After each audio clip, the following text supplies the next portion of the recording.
Hi అండి, welcome to my channel మేరీ చేతి వంట. అందరు బాగున్నారా? చాలా హెల్దీ రెసిపీతో మీ ముందుకు వచ్చానండి. అదే వంకాయ రాజ్మా కూర అండి.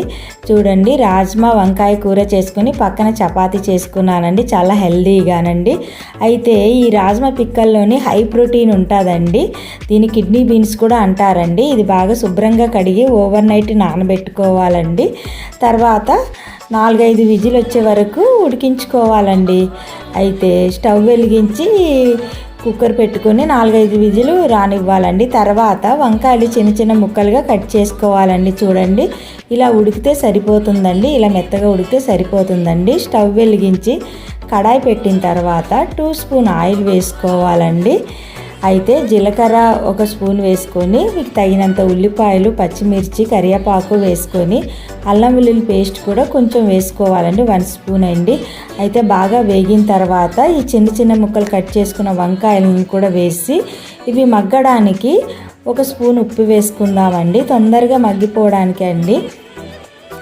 అయితే మగ్గుతున్నప్పుడు మూత వేసుకున్న తర్వాత 2 పెద్ద టమాటాలు కూడా వేసుకోవాలండి. వేసుకున్న తర్వాత మళ్ళీ కలిపేసి అయితే సిమ్లో పెట్టేసి మూత పెట్టుకొని మగ్గించుకుందామండి. మగ్గించుకున్న తర్వాత మేము ఉడకబెట్టుకున్న ఆ రాజ్మా పిక్కలు ఉన్నాయి కదండి, అయితే ఈ కూరలోని వేసుకోవాలండి. వేసుకొని బాగా కలుపుకున్న తర్వాత పసుపు, కారం, అయితే ఉప్పు, ధనియాల పొడి ఇవన్నీ యాడ్ చేసుకొని మళ్ళీ కూరలో ఉప్పు కారం పట్టేటట్టు ఒక 5 నిమిషాలు సిమ్లోనే ఉడికించుకుందామండి. అప్పుడే కూర రెడీ అయిపోతుందండి. ఇది చపాతీలు, రోటీలో కానీ అన్నంలో కానీ చాలా బాగుంటుందండి.